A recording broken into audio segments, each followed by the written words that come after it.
Major, you guys sure do look sharp. That's all I can say.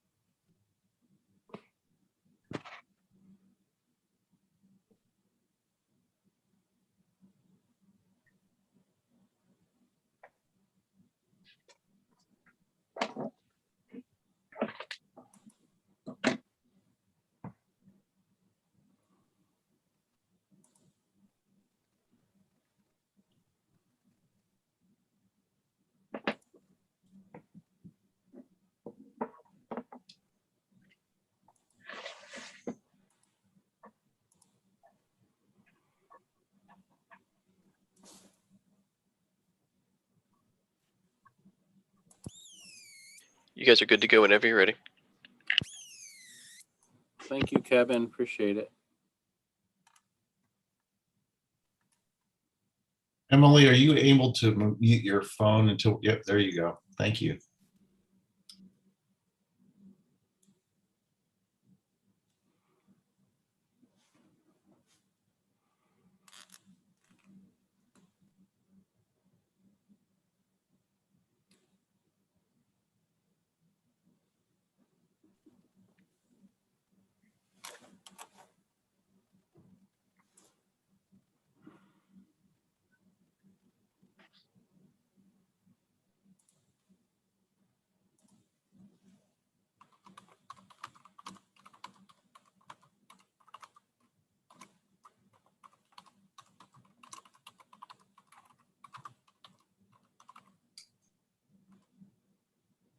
Mr. Dunham, I just want to let you know there are some gray squares over the slide.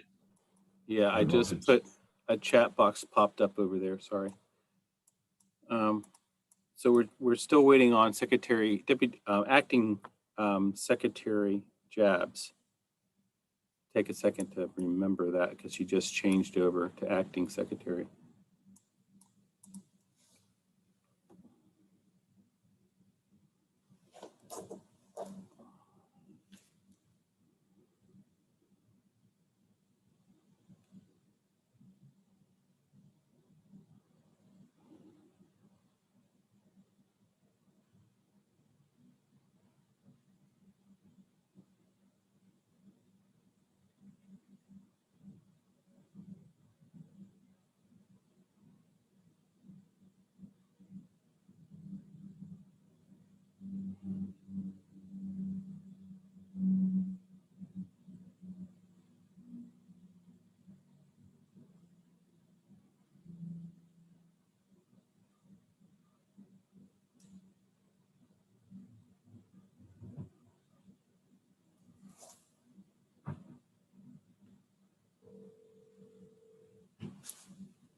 Kevin, are we recording? This is not recording through Zoom, but it is recording via YouTube and will be published as a video. So it's up to you. You can record on YouTube or on Zoom as well if you want for your own documentation, but we do have a recording on YouTube as well. Okay, great. So we're going to go ahead and start here.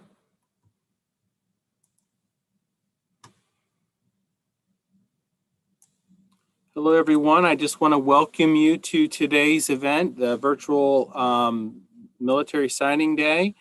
This is something that we were hoping to have last year, but because of the pandemic, we just couldn't make that happen because of the restrictions of gathering folks. So this is what we can, get done this year. We didn't want it to go another year without taking an opportunity to recognize the young men and women who are signing up for enlistment into our armed forces.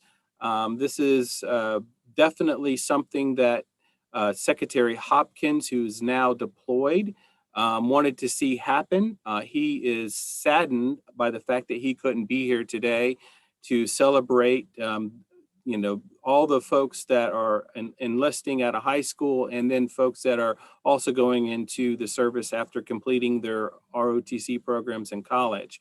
And so just, John, if you could help me with that, it'd be great. Never mind, I got it. Just so you are aware, this is something that we hope to do each and every year. We think that, it's right to take an opportunity to stop, pause, and recognize folks who are, doing what they can to take on and shoulder responsibility and protecting us and our freedoms. And so we're grateful to do that. It's just as important, if not more so, than those signing days that have been in existence for athletes and for scholars. And we think that this step that young men, women, and men are taking is very noble. And so with that, give me now the opportunity to introduce our 73rd governor, Governor Northrum. He as well is on taking care of state business. He's on a trade mission, and he regrets not being able to participate in today's event. But he didn't want this to go by without having some remarks. So he has pre-recorded his remarks, but before he gets started, let me just share a little bit of information about Governor Northrum that you may not know about. So before he was inaugurated as the 73rd governor of the Commonwealth of Virginia, Ralph Northrum served as an Army doctor. He was a pediatric neurologist, a business owner, state senator, and lieutenant governor. He is a native of Virginia's Eastern Shore. Governor Northrum was educated at the Virginia Military Institute, where he graduated with distinction. After graduation, Governor Northrum was commissioned as a second lieutenant in the United States Army. He served 8 years of active duty and rose to the rank of major. He attended Eastern Virginia Medical School and then traveled to San Antonio, Texas for a pediatric residency, where he met his wife, Pamela, a pediatric occupational therapist at the time. Governor Northrum did his residencies at Walter Reed Army Medical Center. That was before it got switched over to be the National Military Medical Center at Bethesda. He served as chief neurological resident at Johns Hopkins Hospital. As an Army doctor, he served in Germany, treating soldiers wounded in Operation Desert Storm. When Governor Northrum and Pamela returned home, they chose to build their life in Hampton Roads. So without further ado, let me share my screen and allow Governor Northrum to provide his remarks.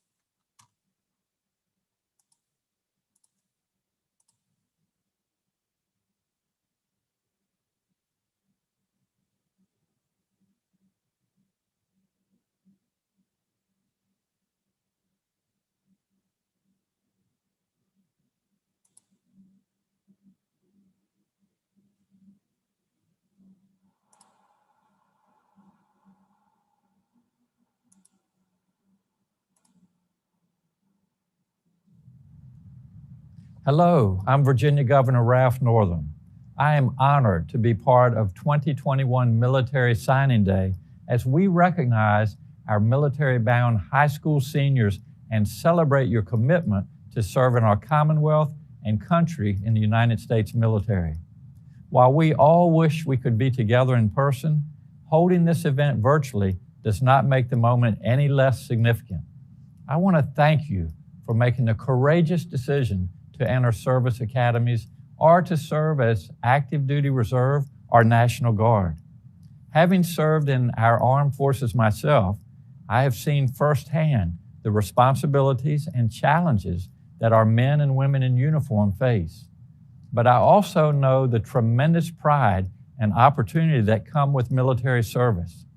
Opportunities to experience different cultures and perspectives, to be part of a team and develop leadership skills, to pursue additional training and education, and to explore a range of career fields. My time at the Virginia Military Institute taught me what it means to work towards a common goal and for the greater good. And my service in the United States Army allowed me to bear witness to some of the greatest sacrifices that an individual can make on behalf of his or her country.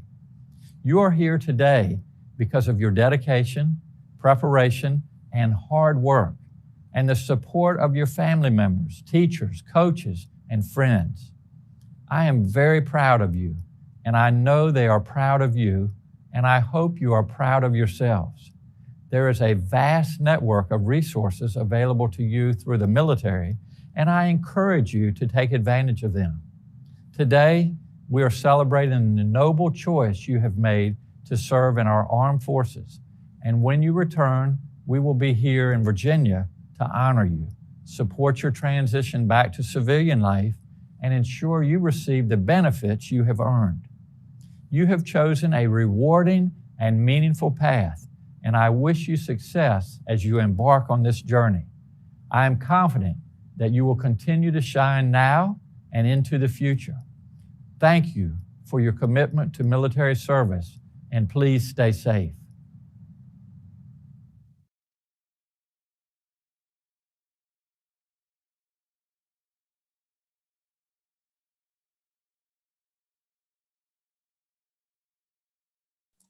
I'm sorry, I was on mute. Hopefully you all heard that, and it came in loud and clear. Next, I have, we're going to hear remarks from Acting Secretary for Veterans and Defense Affairs, Kathleen Jabbs. But before she gets on, I'd like to share a few things about her. Mrs. Jabbs works to coordinate the state and federal resources to support Virginia's veteran community and liaison with the federal defense facilities. She is a native of Massachusetts and graduated with distinction from the United States Naval Academy, where she earned a Bachelor's of Science in English with concentrations in Russian and engineering. She completed 6 years of active duty before transferring to the Naval Reserves, where she commanded 3 units and retired as captain in 2017. From 2008 to 2019, she served as a civilian in the Department of Defense with duties as Deputy Director of Management and Public Affairs Officer for the Office of the Chairman Joint Chiefs of Staff at the Department of Defense Suffolk Complex, and Director of Communications for U.S. Joint Forces Command. In 2018, she was selected to the Civic Leadership Institute Executive Program Class of 2019.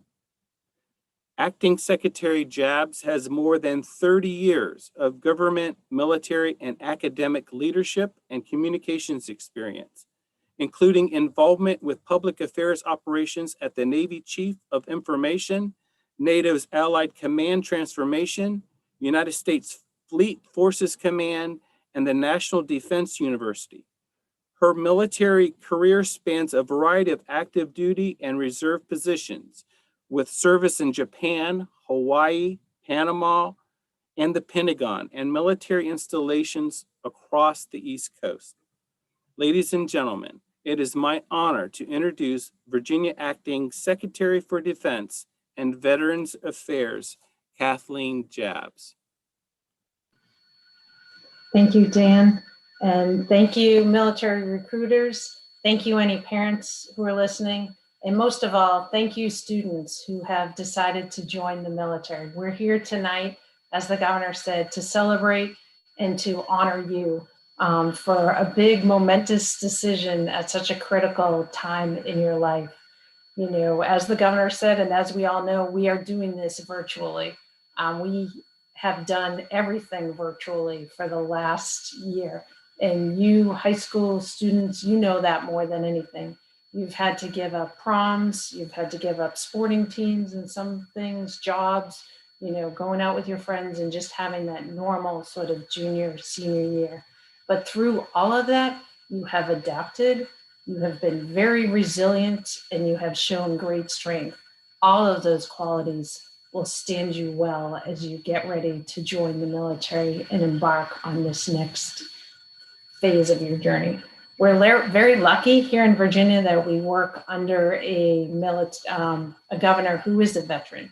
He understands it. And Virginia has long had a reputation of being very military and veteran friendly. From the earliest days of the Revolutionary War, you know, when our forefathers and sisters were fighting to create this country, Virginians have always answered the call. And we're honored that you are continuing that lineage now. Like the governor, I myself am a veteran. I'm the product, my dad had served in the Navy. And I know a lot of you probably have come from military families or know people in the military, particularly if you live in Virginia, because we have more than 700,000 veterans across the Commonwealth. You know, my husband's also a Navy veteran. And 2 years ago, we had the great honor to see our son off as he joined the Coast Guard. So it's an exciting time and a change, and we just wish the best for you as you go that.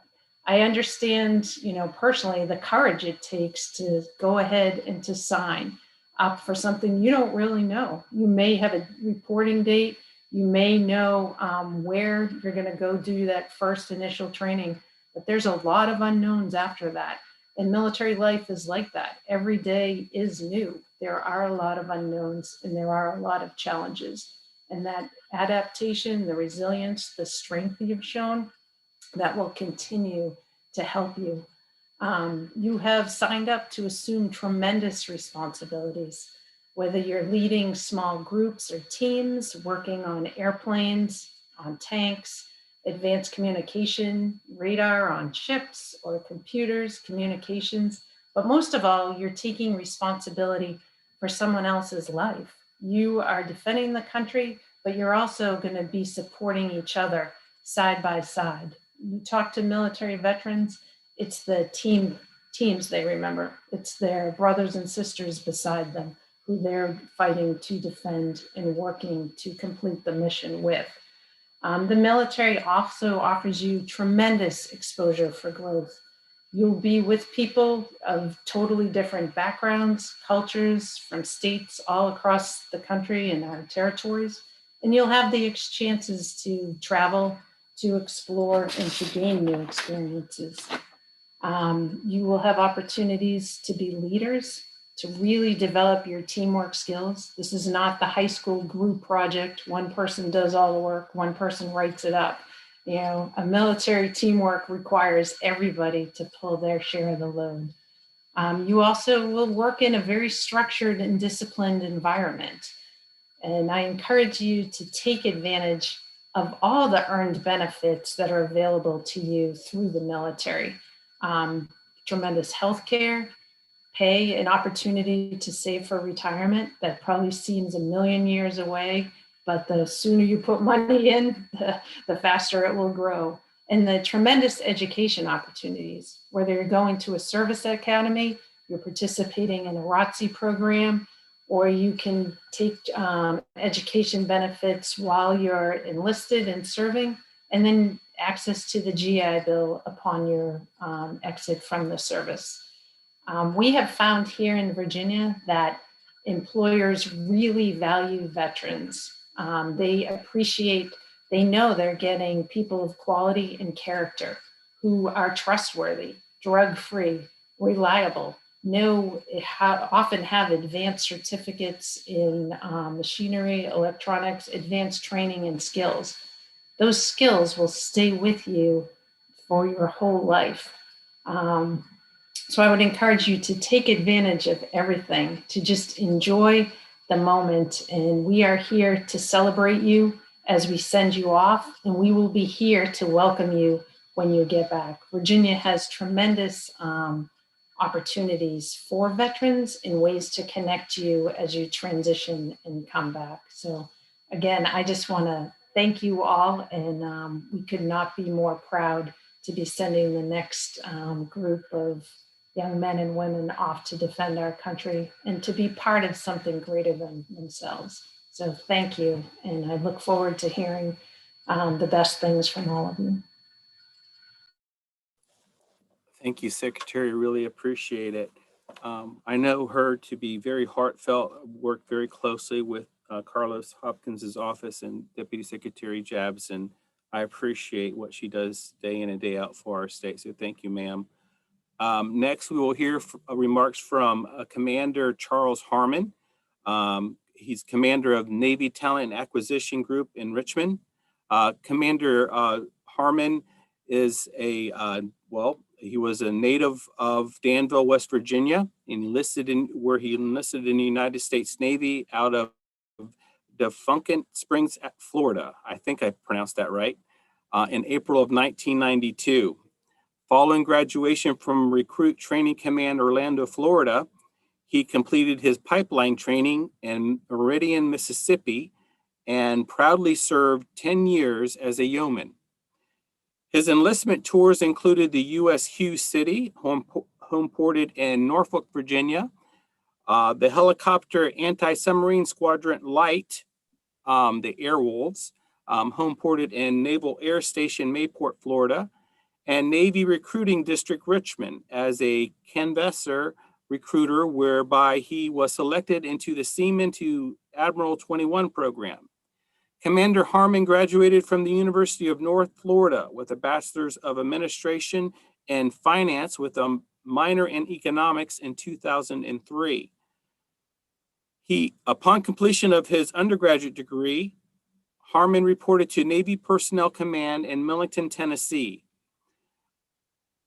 As one of the first ensigns in the human resource community, he completed subsequent HR tours as enlisted programs officer, Navy Recruiting District, Pittsburgh, Pennsylvania, operations officer at the Military Entrance Processing Station in Bickley, West Virginia, and J1 Forward OIC Special Operations Command, Central Command, Doho, Qatar, and he was an active action officer at NI-31 Officer Planes and Policy in Washington, D.C., and a training officer on the USS Harry S. Truman. Upon completion of his Traino tour, he attended the Marine Corps Command and Staff College Quantico in Virginia, completing Joint Professional Military Education Phase 1, and was the Operations Officer, Military Entrance Processing Station in Beckley, West Virginia. In August of 2019, Commander Harmon reported to Navy Recruiting District Richmond as the executive officer. In 2005, Commander Harmon earned a Master's of Business Administration and Human Resource Management from Webster University and is certified as a senior professional in human resources. His personal awards include the Military Joint Service Commendation Medal, which I believe he has 2, Navy Commendation Medal, which I believe he has earned 3 times, the Navy Achievement Medal, which I believe he has earned 6, if that's correct, Navy Good Conduct Medal, which he's earned 3, as well as numerous campaign and unit awards. Ladies and gentlemen, Commander, it is my pleasure to introduce you to this body. Thank you, sir. I appreciate it. First, to the educators out there, I want to thank you not only for putting this together and taking the time to participate, but for the investment you've made in the young men and women for the past 12 years that you've now turned over to us. We feel like this group of young men and women have already seen some challenging times. Their final year of school has not been the normal. and they've come through, and now they're moving on to the next big phase in their life. And I can't thank the educators enough for the investment you've made and that you're turning over to us.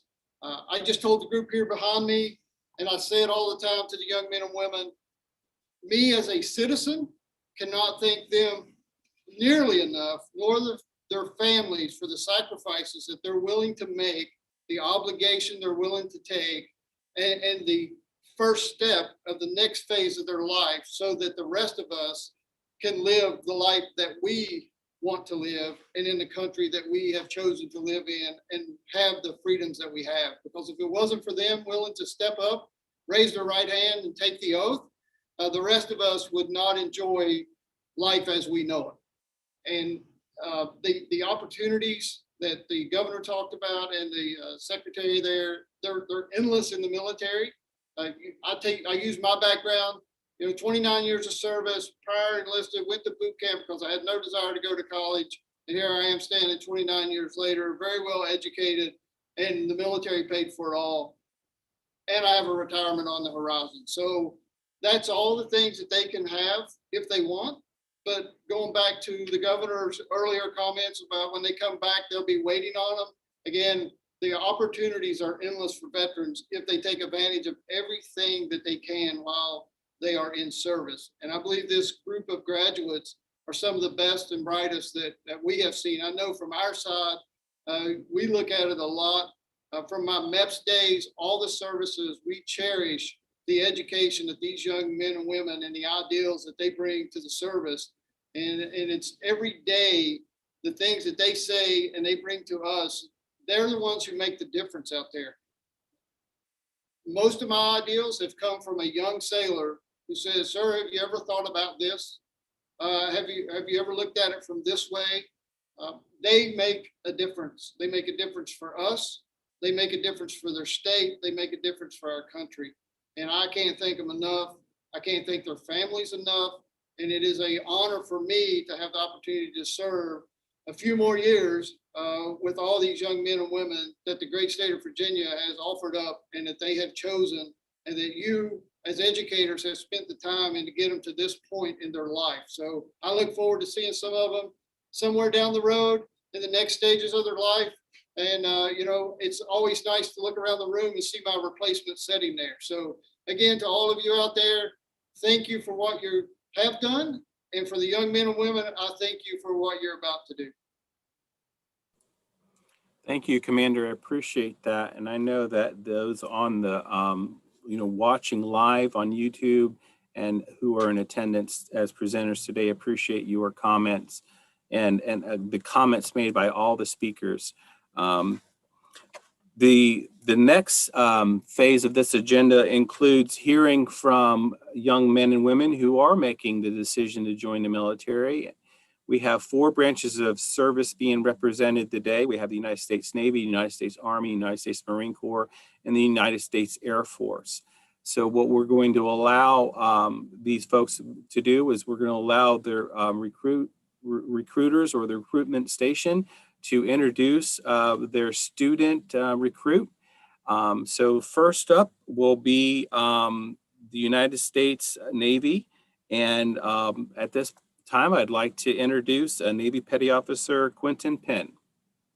Yeah, so I'm Petty Officer Penn. I'm actually stationed here in Naval Recruiting Station Fairfax. And a little bit about myself. So I actually joined the Navy fresh out of high school, just like the individual sitting behind me. In my case, I kind of before then didn't think anything about the military. I did have some parents. My father was a Marine, but he never really talked about the Marines much. I had some family members in the Army, but they didn't really talk about the Army that much. They kind of told me to stay clear of that. And it wasn't until my best friend joined the Navy about a year before me. And he reached back when he had been in about a year and he said, "Hey, why don't you look at the Navy? I think it'd be a good option for you." So I actually ended up turning down a scholarship to NC State University for nuclear engineering and pursuing a naval career. I didn't really have the support like that our individuals have here behind us. And I pushed for it anyway. Joined the Navy as a navigation electronic technician on submarines. I was stationed in Groton, Connecticut for about 5.5 years where I did 2 deployments. And ultimately I joined the Navy because I wanted my education. So I finished my bachelor's degree while stationed on the submarine. and then decided, I was going to stay in and take advantage of some of the opportunities that the Navy had, and transferred here as a recruiter. Once I got here, I immediately applied for law school, and I just recently completed my first year of law school at University of Maryland, Cary Law, and I actually will be transferring to Georgetown University Law Center in the fall to finish my law degree. And not only that, I was picked up for the JAG Corps commissioning program. So upon completion of my schooling at Georgetown, I will actually be commissioning in the Navy as a JAG officer. So that's just a little bit about my background. And the thing that embodies the Navy the most is our CO of our depth pool here at Naval Recruiting Station Fairfax. He kind of reminds of me a lot of myself. He wants to be on submarines as an IT. He's incredibly intelligent, and he embodies honor, courage, and commitment. So now I'd like to introduce future sailor Simon Tang.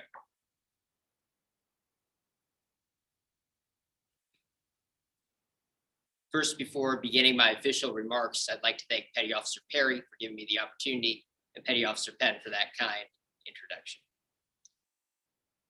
So I'd like to ask everyone to start by thinking about what a defining moment means for them. For me, that defining moment is an event in your life that changes you without the option for you to go back. I'm 18 years old. I don't know about the folks who are watching online or the others in the call, but for me, 18 years old sounds a bit young to be thinking about all of the defining moments that might come my way. What I can tell you is this: June 22nd of 2020 will be one of those defining moments. That was the day that I raised my right hand and I swore to protect and to defend the Constitution of the United States of America. But it's also a day that I decided to join a family, one that encompasses my future sailors who are sitting behind me at NRS Fairfax, and the men and women who serve on ships in the Navy and in shore commands. It's also the day that I decided that I wanted to see new places and meet different faces, to share my own experiences with others in the fleet, and to learn from those who are currently serving, who would be my mentors. It's also a day where I decided to take control of my own life, to accept self-responsibility, to sit in the driver's seat, and to think, to make decisions for myself. To those who are watching and who are considering joining the service, this is a decision that you alone have to make. It is your decision, but it's a decision that's very rewarding. To those who've already signed their contracts, said, "I will serve," I commend you. I commend you for making the same choices and for accepting self-responsibility as I have, as the folks around me have. The one last thing I will say is this: you have the opportunity to seize your defining moment. I guarantee that no one who seizes their defining moment regrets it, but those who yield their defining moments do. Thank you very much. No, thank you. Thank you, Petty Officer Penn, and thank you, Mr. Tang, for those remarks. Next, we'll hear from the United States Army. And so I have the pleasure of introducing Staff Sergeant Darren Campbell, who will introduce his student recruit. Staff Sergeant Campbell. Thank you, Mr. Dunham, and good evening to everyone and distinguished guests. My name is Staff Sergeant Campbell. I'm a recruiter and member of the United States Army Recruiting Command out of Suffolk, Virginia, with the James River Company, Richmond Battalion, Mountain Warriors. Today, I have the distinct honor to introduce you all to Private Charity Bryant. Private Bryant is a high school senior at Southampton High here in Virginia and has enlisted as a 42 Alpha Human Resources Specialist with the United States Army Reserve. Private Bryant has juggled 2 years of schooling during a pandemic while also employed as a shift leader at the local Dairy Queen. When I met Private Bryant, I knew right away that she was a great fit for our organization. She is honest, direct, has fierce loyalty to her family and friends, intelligent, and is not afraid to speak up if something doesn't seem right. It has been an honor working with her so far. I'm glad she is a part of the team and took advantage of the opportunity to serve this great country and accomplish her goals through the United States Army Reserve. That's about enough from me. So without further ado, I'd like to introduce Private Charity Bryant. Thank you so much for that introduction, Sergeant Campbell, and thank you all for having me. So I just wanted to start off and say that I have many reasons as to why I made my decision to enlist in the Army Reserve. The main reason is to take advantage of the many opportunities it offers. One of those that have been stated is the funding that I will receive for my college.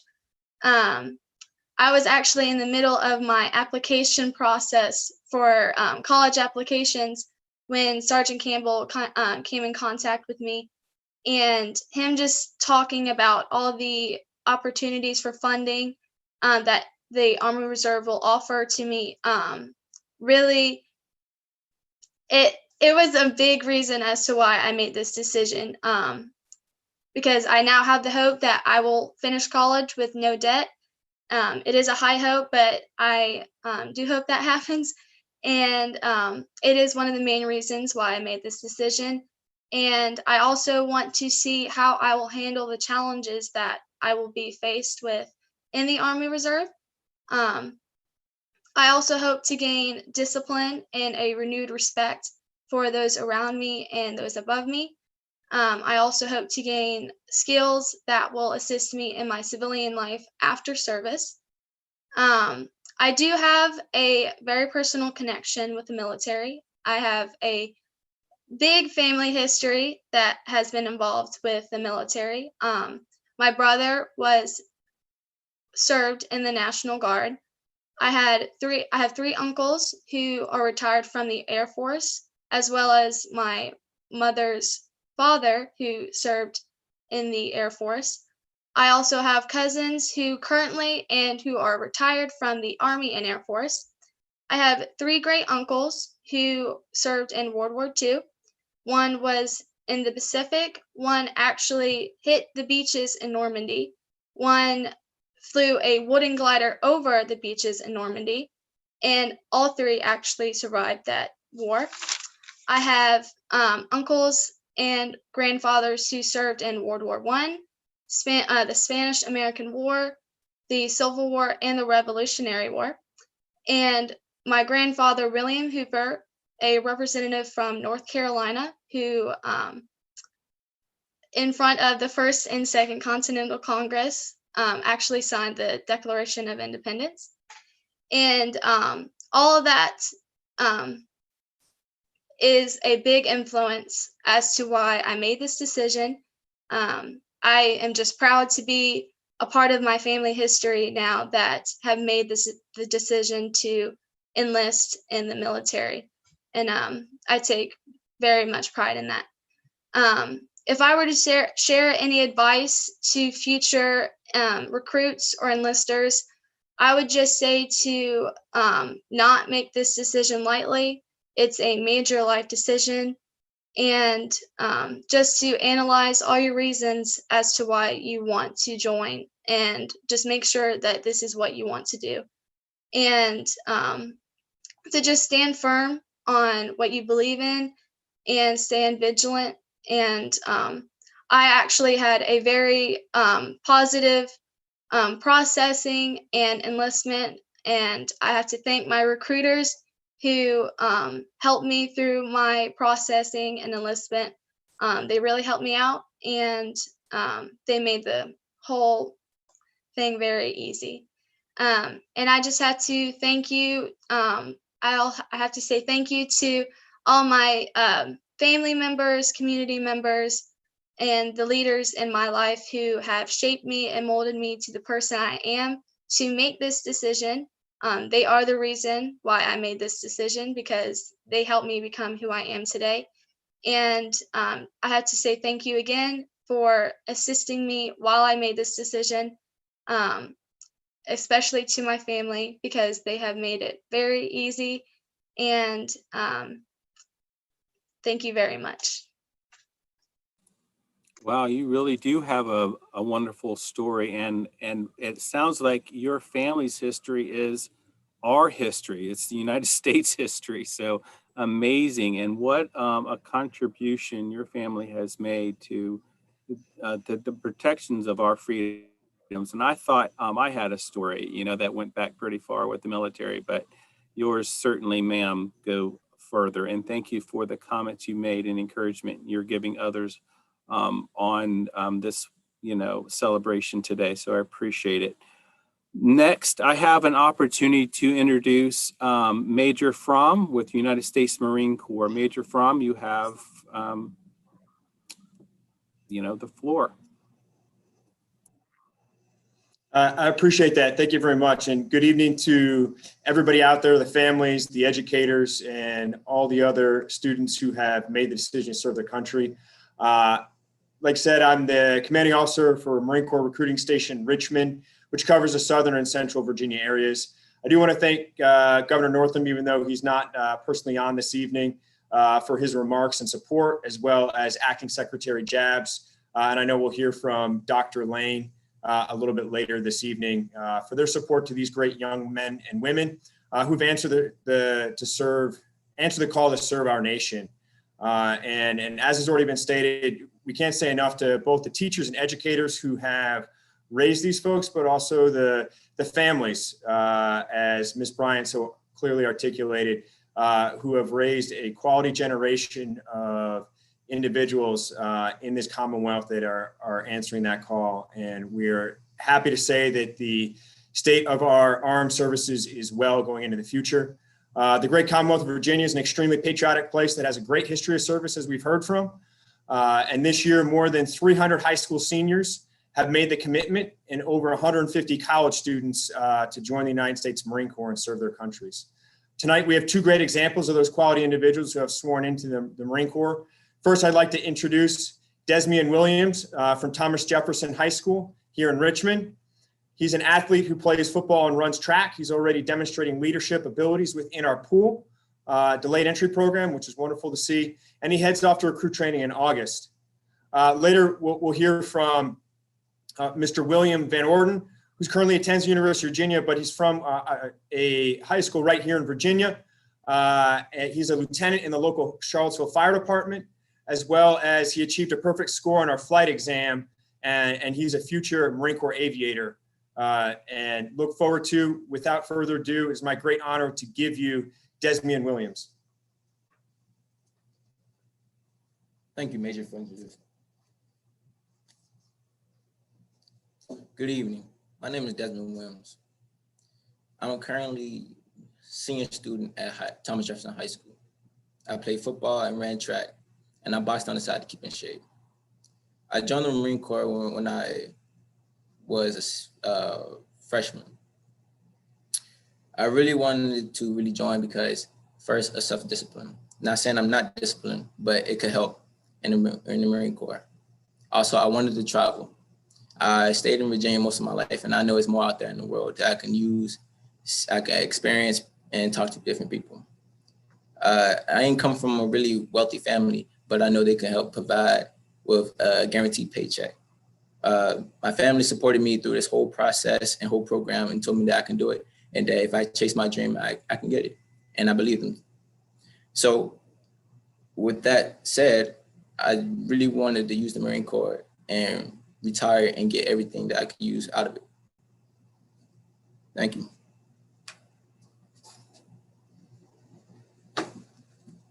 Good evening, and thank you, Major Fromm, for the introduction. My name is William Van Orden. I'm currently a graduate student at the University of Virginia. My primary reason for wanting to join the Marine Corps and the military at large is that it applies a holistic set of pressures on me that I can use to better myself. The Marine Corps applies intellectual pressure, especially as an aviator, as well as physical and mental pressure. I really want to operate my entire life on my growth edge and become better as a human being and to serve my country. To those who are thinking about joining, I would recommend, after a few years of being able to really think on my experiences in my life in college, I would recommend to everyone that they engage in some internal critical thinking. And what I mean by that is really developing a mental reason and ability to join the military, not just physical.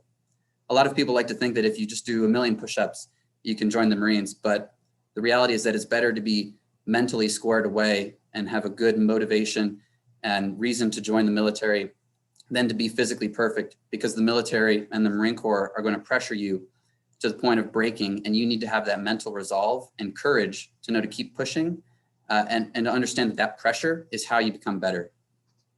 My father was an officer in the Army, and he taught me it's important to take the right path, not just the easy path. Sometimes those two are aligned, but more often than not, the right path is the difficult path. And again, we need to have the courage and the resolve to make that decision. And I believe that the Marine Corps will help me with that. The Marine Corps says, give me all you got. And that's the commitment that I want. I want to make sure that I wake up when I'm old and can't do anything. And I want to know that I didn't waste my life and that I was committed to being the best person I can be. My mother, when I told her that I was going to try and join, when I was applying to be an officer to go to OCS, she was very scared because she just thought that the military was difficult and challenging, and she thought it was dangerous. But I took time to explain to her what I was doing and why I was doing it. I explained to her why I wanted to apply to become a Marine Corps aviator and how I thought it could help me on my journey through life. In doing that and in taking time to speak with her and my professors at college, I was able to garner a great support network. So to any educators out there, relatives, parents, friends of applicants and poolees, I'd recommend that you reach out to them and understand their motivation and reason for wanting to join the Marine Corps as well as the military.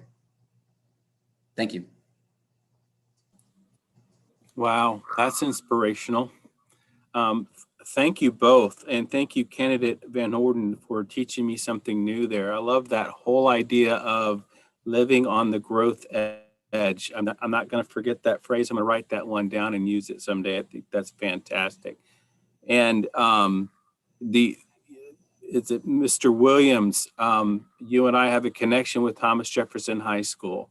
That was the very first school I ever taught at, and I stayed there for 7 years. And I consider that school my adopted school. I graduated from an overseas school in the Department of Defense educational activity in Wiesbaden, West Germany, so I can't go back and celebrate, but I always celebrate with Thomas Jefferson High School since that's my first school. So kudos to you, and thank you both.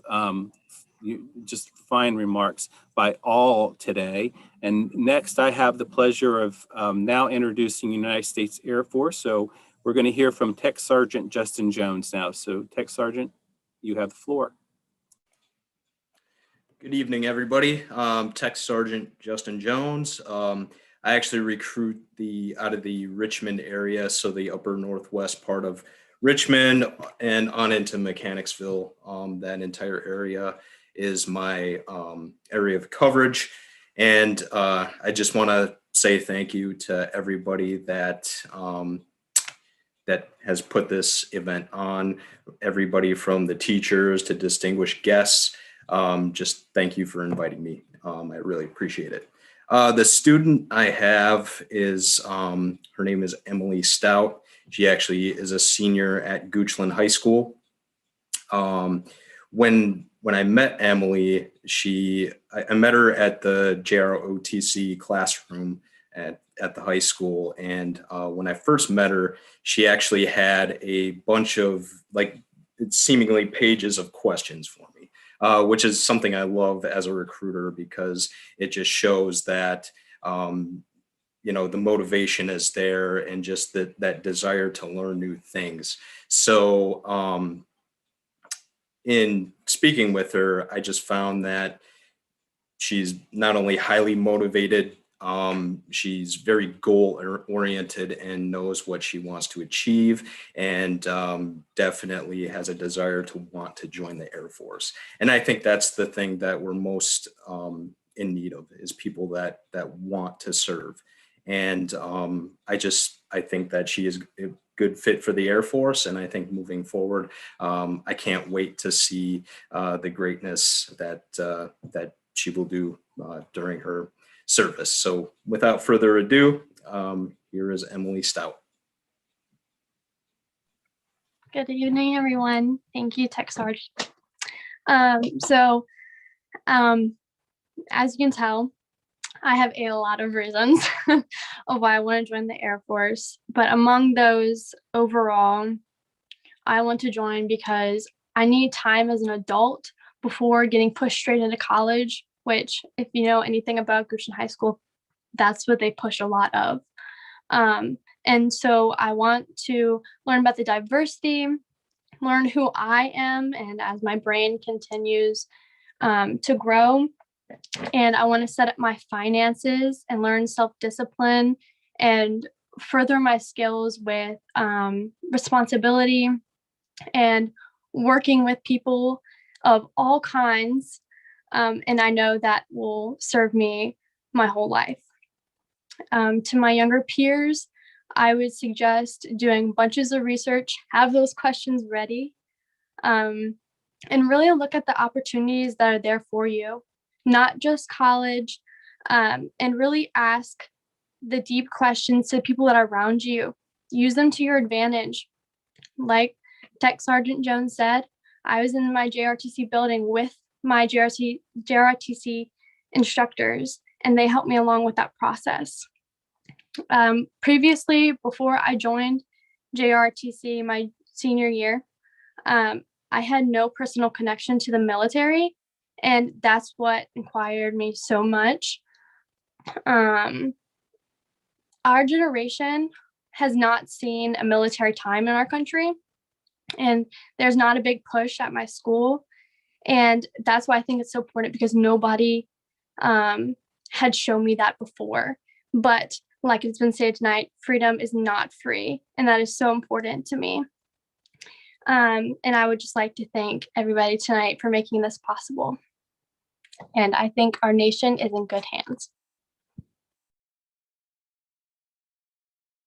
I would agree. I think our nation is in great hands because of individuals like you. So thank you for your comments, Emily, and thank you for your courage and your affirmation.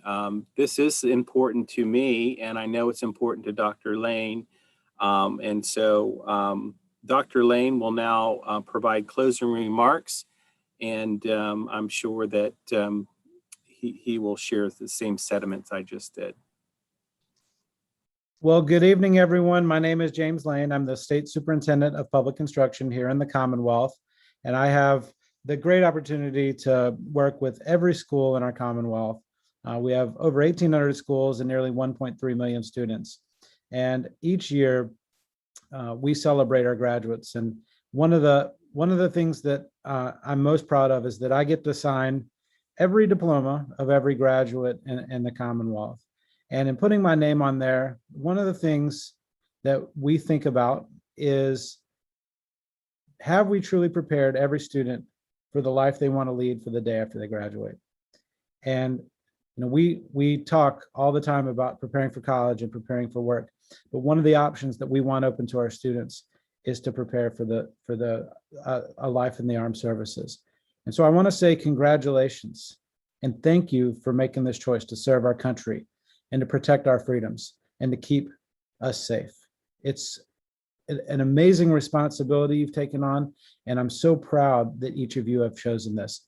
I have to say, Emily's remarks actually take me full circle. Emily, you may not know this, but I used to be the superintendent in Goochland, and I was there when we started the JRTC program. I remember when we launched that, and my dream was that we would see our students going straight out of that JRTC program and into careers in the military. And to hear that story, you know, you do a lot of things in a lifetime and in a career, and you wonder if you're having impact.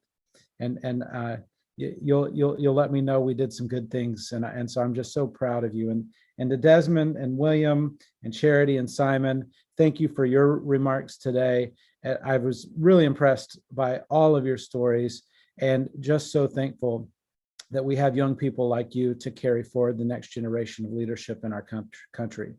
So again, not only to those that spoke today, but to all of our students that have taken on this call to serve our country and swear an oath to our Constitution, thank you. Thank you for protecting our country, and thank you for everything that you're going to do for us in the future.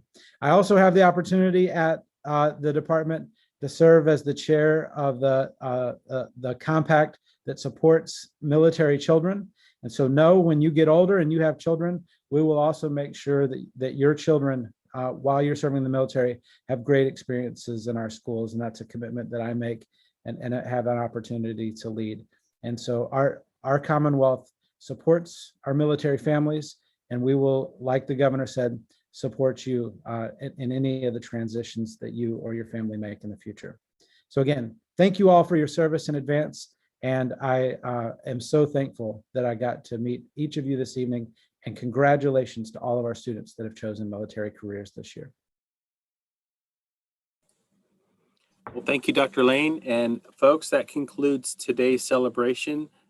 Congratulations to all, and have a good night.